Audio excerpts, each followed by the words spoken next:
Phoenix here. There's a lot to go to, so let's get straight into it. Obviously, yesterday was a very interesting Super Sunday. We began at the Amex, whereby the Phoenix had 2-2 in this game. It went almost exactly like I envisioned, truth be told. A little bit worrying for Manchester City that they lost, though, because they want to be champions, and I have Manchester City to win the league, and I still do. I told you on Friday, City will not win here, but they'll still win the league. Is that they'll still find a way not to lose it. That's the most important thing, and they didn't do that. But I wouldn't ring the alarm bells for Manchester City. I think they're playing, or they made two individual mistakes. I question the formation a little bit. I think City could be more suited to play a back three. And it's the same problems that we've seen kind of against Spurs. You know, when Doku comes on, basically the game is over because he's one of the biggest bona fide losers I have ever seen. I mean, this guy wouldn't even start for Burnley, and he's playing for Manchester City. But whatever. Either way, it was two individual mistakes. Fact of the matter is, when Kusanov was on the pitch, Manchester City didn't concede anything apart from that stupid handball. That's it. I seen a lot of criticisms towards Mateus Nunes. You can blame him 100%. He shouldn't have his hands like that.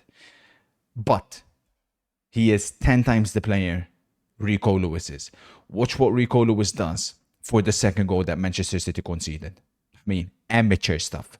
And then when you have a backline of Rico Lewis, Stones, and Ruben Diaz, all as part of the back four, you're asking for trouble. It's a complete disaster. But what's completely overblown is Gvardiol hasn't been playing. Who is City's best defender? Barely anybody's mentioned that. City will be fine. Plus Donnarumma's coming in. Those are almost like two key additions that will change Manchester City significantly. Then going forward, Foden looks sharp against Spurs. He'll come back in. I have no doubt in my mind we will see a completely different Manchester City after the international break. Because Rodri, who I had my biggest questions about, whether he's at 60%, 70%, it doesn't matter. It's still a completely different City with Rodri versus without. Credit to Brighton. I got kind of what I thought would happen, just not quite the 2-2. Then, of course, came the big game at Anfield. Prem-tards have the audacity to shit on other leagues when it's 0-0 after 15-20 minutes in a game. But that was one of the most atrocious games of football I have ever seen, and I wouldn't want to wish it upon anybody. That I love the sport, but we're losing the sport. For Arsenal, and it is Arsenal to blame. It is Arteta to blame. I've said this last year, and I'll say it again. If you're going to play like that, you have to win trophies at the end. This is a whole different level of terrorism, the likes of which I haven't seen. 4 centre-backs, 3 defensive midfielders. And the funny thing is, if he came away with the point, he would have been praised. At some point, we have to say enough is enough. In all my years of watching football, I have never seen a team win the title while purposely setting out his team to draw the game. Never. You could say maybe towards the end of the season, if you get in a tough away fixture and you already have like a 10-point lead, then I can hear it. But fact of the matter is, you can go through any team in history that's ever won a league title in any of the top 5 leagues. There's been defensive teams, but that I've never seen. And at some point, enough is enough. For Arsenal, I thought Mosquera was fantastic when he came on for Saliba. He done okay. He done decent. Merino, I don't know what business he has starting for Arsenal. Zubimendi, like I told you already, is a bona fide coward who shits himself on the big occasions. He shot himself at Old Trafford. He shot himself yesterday. Coward. You may be a good footballer, but you're a coward. Martinelli, when the apologies begin coming in, then only then I will rest. Because Arsenal fans told me year after year after year, this is the best left winger in the Premier League. Clueless idiots. I thought Madueke looked very sharp. That's the only positive. And like I told you before the start of the season, he may score goals, but Gyok Lesnar was not the correct signing for Arsenal Football Club. I told you already, the biggest problem you had was left wing, and you didn't address it. Rodrigo and Havertz would have been 10 times better than Martinelli and Gyok Lesnar. And yet again, I was proven correct. With Liverpool, the luckiest manager of all time. I've never seen anything quite like this guy. That he gets praised left, right and centre. But again, his Liverpool teams, from the get-go, they're usually off it. He's good at making in-game adjustments. But Lord have mercy. Dominic Szoboszlai pops up with a absolutely incredible free kick. One of the best I've ever seen. And you know, I've been very, very critical of him. I have. But he may have found his position. I've been critical of him when he's central because for me, he doesn't have the awareness in the midfield. He takes too long on the ball. Similar to Valverde. Way too long on the ball. But out wide, when he's got time and space, you know what? That may be his position. But it makes it all the more embarrassing that someone like Martinelli didn't even have the audacity and the balls to attack Szoboszlai. Nothing. Virgil van Dijk, unbelievable. Sensational. I mean, his passing, he was the only one attempting to play forward. Big Mac, who you big up and claim he's one of the best midfielders in the league and this and this and that. This guy gets the ball, goes back. Curtis Jones comes on for him, gets the ball, goes back. For this guy, I said yesterday on stream and people thought I was joking. If you're a professional footballer earning 250k, 250k per week, okay, you should only be allowed to have children between the months of June and July. Because if that's the excuse, it's all well and good not turning up on Monday to play against Newcastle. You didn't give birth, you should have been there. And then you can go and see the kid after. The team let you have that day off. You got them come on yesterday, and you should have played the game of your life. He was the worst midfielder on the pitch alongside Mikel Merino. Terrible. Gravenberch, keep going, buddy. And this guy, the ball was bouncing off him. I mean, come on, man. Come on. Either way, Arsenal simply didn't test Liverpool. And when you've seen how bad Liverpool have been defensively, this was an opportunity. And Arteta came out, played like a coward as always, and ended up with nothing. If they had a go, could have been a different result. But I got what I said. I said Liverpool would win. Said 2-0, 1-0. What's the difference? Spoiler, does it again. Then came the game that we got incorrect. No, come the games that we got incorrect. I said 1-1 here, and it should have been 1-1. I mean, sickening vile football from Juventus again. Funnily enough, they pick up the Canadian. They got who misses an open goal. Vlahovic, who they've been shitting on for the past year, wanting out of the club, doing everything possible to kick him out of the club. He's the one that scores again. 2 goals in 2 games. Top 3 centre-back in world football.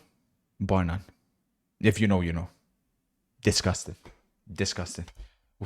With him, people forget, this guy before the injury last season was second after Van Dijk, if not the best defender in the world, even ahead of Van Dijk. Before he got injured, they conceded like 1 goal last season. 2 clean sheets again. Alongside 2 trash cans. Kepa and Thuram, sensational. I have no problem admitting he's the better brother. No problem. And Yildiz is improving every single game, which is a cause for concern. And now Juventus are going to add Zergova and Openda. I am concerned. Then, of course,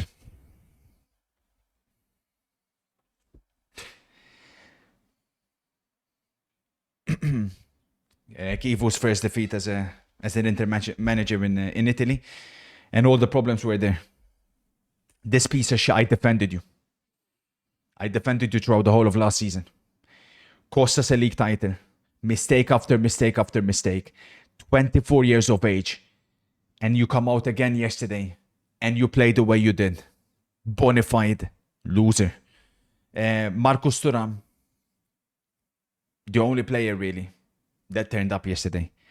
We should have shipped this guy to Turkey. If they were offering 10 million, accepted. 50 million, accepted. He's finished. He's done. He doesn't want to be here. Why on God's green earth? Our own captain publicly calls him out and he's still playing here. There's obviously that rift in the dressing room ain't going to get solved that easily. Okay? Kivu forced to play a 3-5-2 again because the market has been a disaster. The management, the owners, after making millions upon millions upon millions, okay?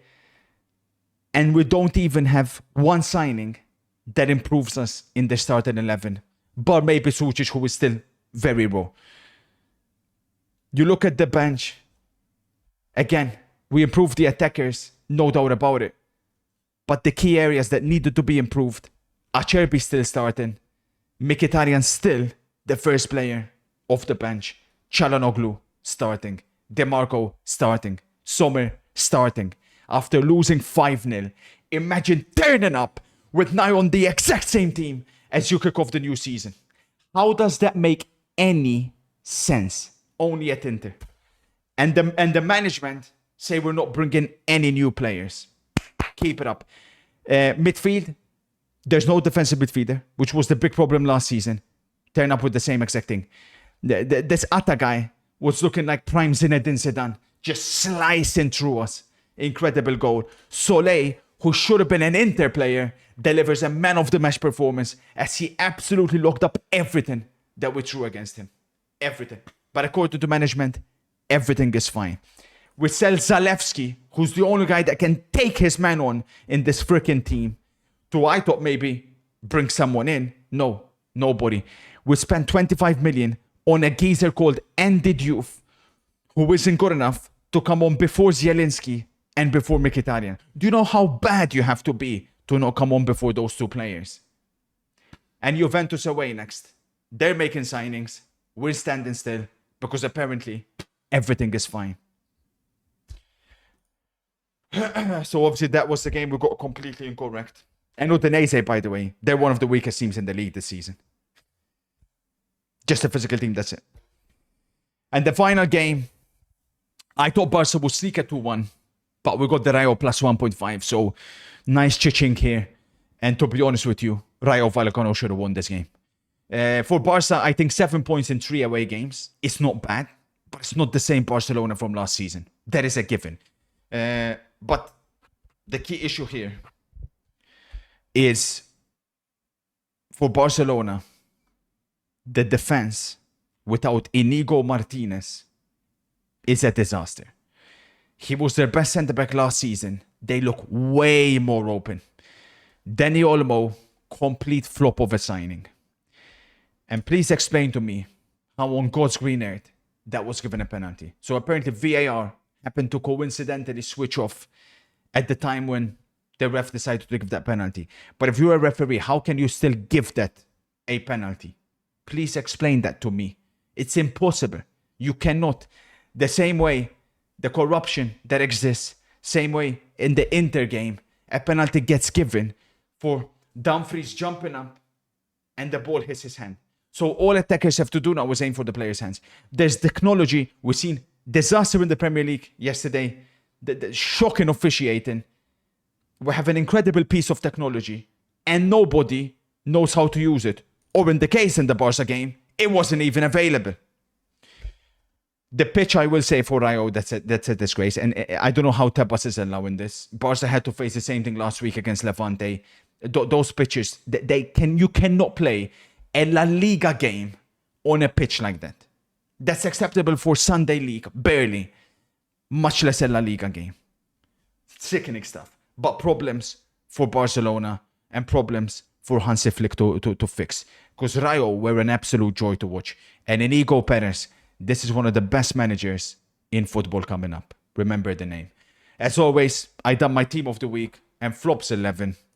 I had Joan Garcia, who, for me, I would go as far as saying he's the best goalkeeper in the world at the moment. He saved Barcelona single-handedly yesterday. The saves that he was making, and I've been shouting him out even in the first 2 games. The best quality he has is his bravery. This guy doesn't care. He doesn't care whatsoever. Any loose ball, he is there. Head on. He'll take anything that they'll throw at him. Sensational keeper. SpongeBob, of course, goes there. I've put Bremer and Senesi. Van Dijk could have been here, but Bournemouth, of course. Massive shout out to them. Carreras with that goal save and tackle gets the spot at left back. Caicedo, Modric, and Joao Neves in midfield. Joao Neves with one of the greatest hat-tricks I have ever seen. Soleil on the right for Roma. Vinny on the left for Real Madrid. And I went with Dembele. Harry Kane just about misses out. In the flops 11. Bayern there, looking like United will get Emi Martinez. My oh my, do they need him. Pedro Porro, Bissek, and Dalot were the 3 I chose. Matty Cash, I didn't speak about the Villa game because I wasn't watching it. Lucky not to be in here from the bits that I've seen. Bissek, like I said, absolute disgrace. Ahmad, shocking. Martinelli, trash. Merino and Danny Olmo in midfield. Then I went Brennan Johnson, Mo Salah, and Gyok Lesnar leading the line. The flop of the week for me, though, was Mo Salah. Shocking. Unfortunately, 2-week international break coming up. Imagine having to sleep on an Inter defeat for the next 2 weeks. Absolutely sickening stuff. Over the next couple of weeks, we'll recap all the transfers that have been made and will be made on deadline day. The Champions League predictions will be going out at some point. Full rankings, who's going to win, and a big video that I'm working on as well, and how to save football. Because what I've seen this weekend, it's not good enough. All in all, it's a successful weekend for the Phoenix, but it's an angry Phoenix. You cannot lose at home to Udinese. You just it could be bad. It could be bad this season. It could be really bad. Could be a better 4-4. We'll see what happens. Anyways, thank you for watching. I'll catch you guys on the next one.